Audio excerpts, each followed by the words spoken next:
प्रकार भगवान के वचन सुनकर अर्जुन बोले, हे भगवान, मेरे पर अनुग्रह करने के लिए परम गोपनीय आत्म विषय का वचन अर्थात उपदेश आपके द्वारा जो कहा गया है उससे मेरा ये अज्ञान नष्ट हो गया है।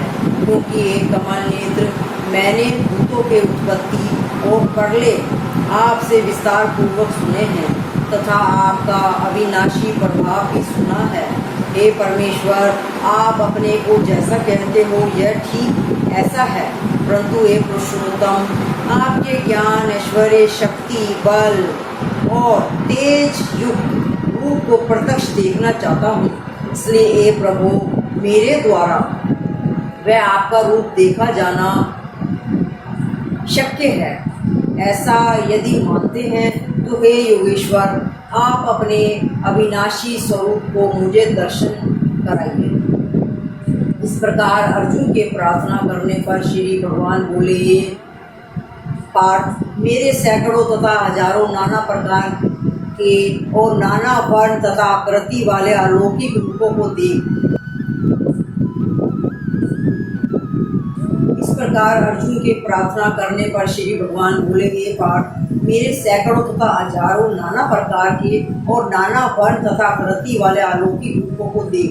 हे भारतवर्षीय अर्जुन, मेरे में अदित्यों को अर्थात अदिति के 12 पुत्रों को और 8 वसुओं को, 11 रुद्रों को तथा दोनों अश्विनी कुमारों को और 49 मरुदगणों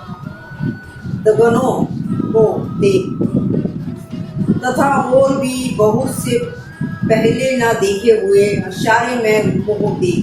हे गुडाकेश, आप इस मेरे शरीर में एक जगह स्थित हुए चराचर सहित संपूर्ण जगत को देख तथा और भी जो कुछ देखना चाहता है सो देख, परंतु मेरे को इस अपने आप प्रकट नेत्रों द्वारा देखने को निसंदेह समर्थ नहीं। इसी से मैं तेरे लिए दिव्य अर्थात अलौकिक चक्षु देता हूँ। इससे तू मेरे प्रभाव को और योग शक्ति महायोगेश्वर और सब पापों को नाश करने वाले भगवान ने इस प्रकार कहकर उसके उपरांत अर्जुन के लिए परम ऐश्वर्य युक्त दिव्य स्वरूप दिखाया। उस अनेक मुख और नेत्रों से युक्त तथा अनेक अद्भुत दर्शनों वाले एवं बहुत से दिव्य भूषणों से युक्त और बहुत से दिव्य शास्त्रों को हाथों में उठाए तथा दिव्य माला और वस्त्रों को धारण किए हुए और दिव्य गंध का अनुलेपन किए हुए एवं सब प्रकार के आचारों से युक्त सीमा रहित विराट स्वरूप परमदेव परमेश्वर को अर्जुन ने देखा। हे राजन, आकाश में 1000 सूर्य के एक साथ उदय होने से उत्पन्न हुआ जो प्रकाश होवे, वह भी उस विश्व रूप परमात्मा के प्रकाश के सदृश कदाचित भी होंगे। ऐसे आश्चर्यमय रूप को देखते ही पांडुपुत्र अर्जुन ने उस काल में अनेक प्रकार से विभक्त हुए अर्थात पृथक हुए संपूर्ण जगत को उस देवों के देव श्री कृष्ण भगवान के शरीर में एक जगह स्थित होता। हे देव, आपके शरीर में संपूर्ण देवों को तथा अनेक भूतों को, समुदायों को और कमल के आसन पर बैठे हुए ब्राह्मण को देख तथा महादेव को और संपूर्ण ऋषियों को देख तथा दिव्य सर्पों को देखता हूँ। हे संपूर्ण विश्व के स्वामी, आपको अनेक हाथ, पेट, मुख और नेत्रों से युक्त तथा सब ओरों से अनंत रूपों वाला देखता हूँ। हे विष्णु, आपके ना अंत को देखता हूँ तथा ना मध्य को और ना आदि को देखता हूँ। हे विष्णु, आपको मैं मुकुट युक्त, गदा युक्त और चक्र युक्त तथा सब ओरों से प्रकाशमान तेज को, प्रज्वलित अग्नि और सूर्य के सदृश ज्योति युक्त देखने में अति गहन और अप्रमेय स्वरूप सब ओरों से देखता हूँ। और आप ही इस जगत के परम आश्रय हैं तथा आप ही अनादि धर्म के रक्षक और आप ही अविनाशी सनातन पुरुष हैं, ऐसा मेरा मत है। हे परमेश्वर, मैं आपको आदि अंत और मध्य से रहित तथा अनंत सामर्थ्य से युक्त और अनंत हाथों वाला तथा चंद्र स्वरूप नेत्रों वाला और प्रज्वलित अग्नि रूप मुख वाला तथा अपने तेज से इस जगत को तपेमान करता हुआ देखता हूँ। भयंकर रूप को देखकर तीनों लोग अति व्याथा को प्राप्त हो रहे हैं। हे गोविंद, वे सब देवताओं के समूह आप में ही प्रवेश करते हैं और कई एक भयभीत होकर हाथ जोड़े हुए आपके नाम और गुणों का उच्चारण करते हैं। ये परमेश्वर, जो 11 रुद्र और 12 आदित्य तथा 8 वसु और विश्वदेव तथा अश्विनी कुमार और मरुदंग गणा और पितरों का समुदाय तथा गंधर्व यक्ष राक्षस और सिद्ध गणों के समुदाय हैं, वे सभी विस्मित हुए आपको देखते हैं। क्योंकि हे विष्णु, आकाश के साथ स्पर्श किए हुए दैत्य व्ययमान अनेक रूपों से युक्त तथा फैलाए हुए मुख और प्रकाशमान विशाल नेत्रों से युक्त आपको देखकर भयभीत अंतःकरण वाला मैं धीरज और शांति को नहीं प्राप्त होगा। आप प्रसन्न हो गए। मैं देखता हूँ कि वे सब ही धृतराष्ट्र के पुत्र राजाओं के समुदाय सहित आप में प्रवेश करते हैं और भीष्म पितामह, द्रोणाचार्य तथा वह कर्ण और हमारे पक्ष के भी प्रधान योद्धाओं के सहित सबके सब वेगयुक्त और आपके विकराल दाढ़ों वाले भयानक मुखों में प्रवेश करते हैं। हे विष्णु मूर्ते, जैसे नदियों के बहुत से जल के प्रभाव समुद्र ही सम्मुख उड़ते हैं अर्थात समुद्र में प्रवेश करते हैं, वैसे ही वे शूरवीर मनुष्यों के समुदाय भी आपके प्रज्वलित हुए मुखों में प्रवेश करते हैं। सब लोग भी अपने नाश के लिए आपके मुख में अति वेग से युक्त हुए प्रवेश करते हैं। हे विष्णु, आपका उग्र प्रकाश संपूर्ण जगत को तेज के द्वारा परिपूर्ण करके तपायमान करता है। हे देवों में श्रेष्ठ, आपको नमस्कार होवे। आप प्रसन्न हुए। आदि स्वरूप आपको मैं तत्व से जानना चाहता हूँ। इसी प्रकार अर्जुन के पूछने पर श्री भगवान बोले, हे अर्जुन, मैं लोगों को नाश करने वाला बड़ा हुआ महाकाल हूँ। इस समय इन लोगों को नष्ट करने के लिए प्रवृत्त हुआ हूँ।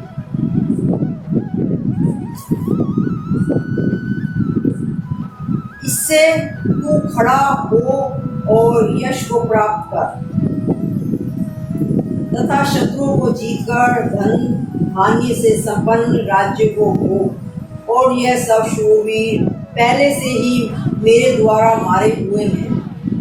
तू तो केवल निमित्त मात्र ही हो जा तथा इन द्रोणाचार्य और भीष्म पितामह तथा जयरथ और कर्ण तथा और भी बहुत से मेरे द्वारा मारे हुए शूरवीर योद्धाओं को तू मार और यह है मत कर, इसलिए तू युद्ध कर। इसके उपरांत संजय बोले कि राजन, केशव भगवान के इस वचन को सुनकर मुकुटधारी अर्जुन हाथ जोड़कर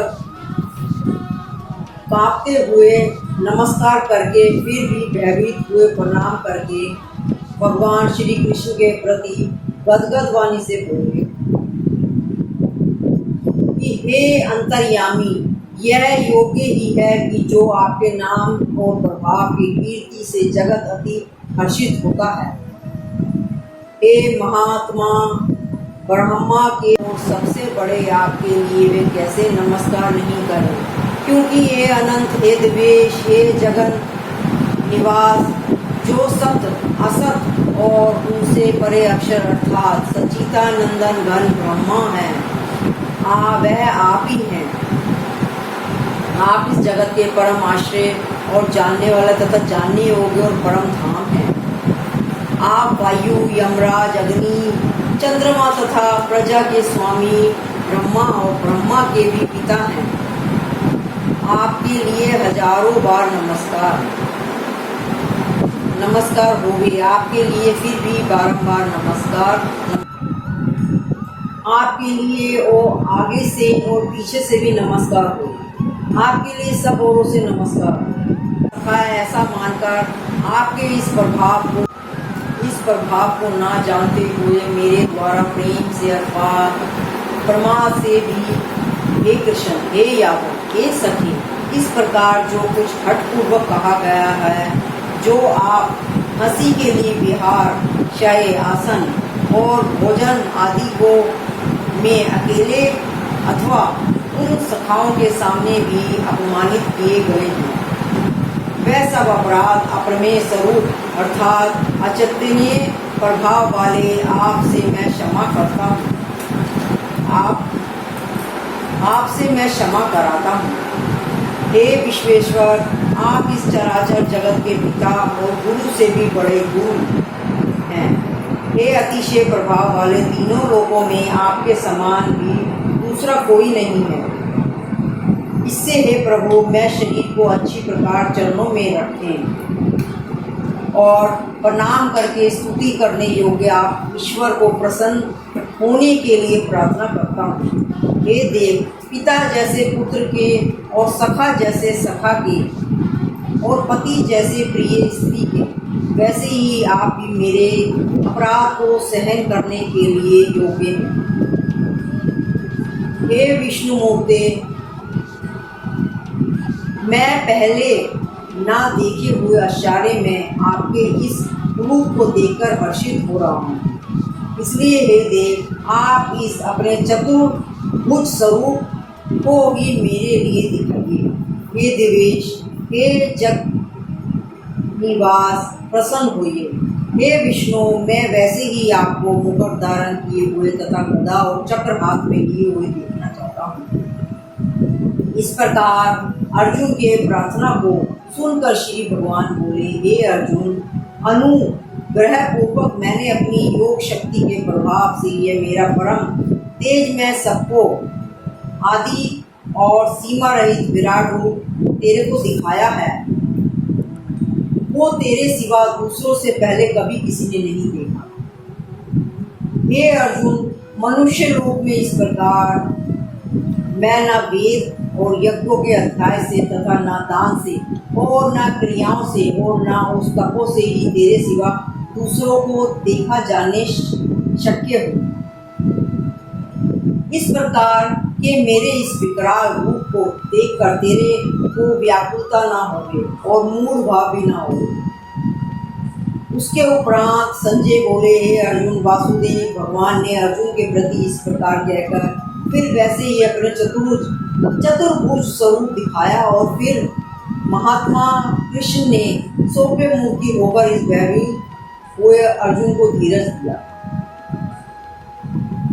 उसके उपरांत अर्जुन बोले, हे जनार्दन, आपके इस अति शांत मनुष्य को रूप को देखकर अब मैं शांतिचित हुआ, अपने स्वभाव को प्राप्त हो गया। श्री भगवान बोले, हे अर्जुन, मेरा यह चतुर्भुज रूप देखने को अति दुर्लभ है कि जिसका तुमने देखा है, क्योंकि देवता भी सदा इस रूप के दर्शन करने की इच्छा वाले हैं। हे अर्जुन, न वेदों में से, न तप से, न दान से और न यज्ञ से इस प्रकार चतुर्भुज रूप वाला मैं देखा जाने को शक्य हूँ कि जैसे मेरे को तुमने देखा है। परंतु हे श्रेष्ठ, तप वाले अर्जुन, भक्ति करके तो इस प्रकार चतुर्भुज रूप वाला मैं प्रत्यक्ष देखने के लिए और तप से जानने के लिए तथा प्रवेश करने के लिए अर्थात एक ही भाव से प्राप्त होने के लिए भी शक्य हूँ।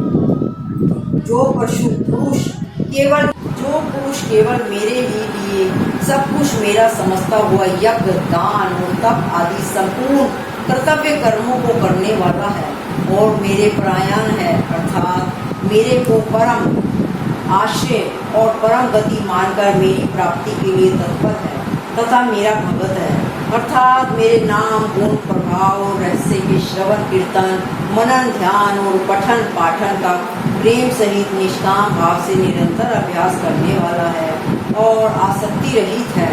अर्थात स्त्री, पुत्र और धन आदि संपूर्ण सांसारिक पदार्थों में स्नेह रहित है और संपूर्ण भूत प्राणियों में वैर भाव से रहित है, ऐसा वह अन्य भक्ति वाला पुरुष मेरे को ही प्राप्त होता है। जय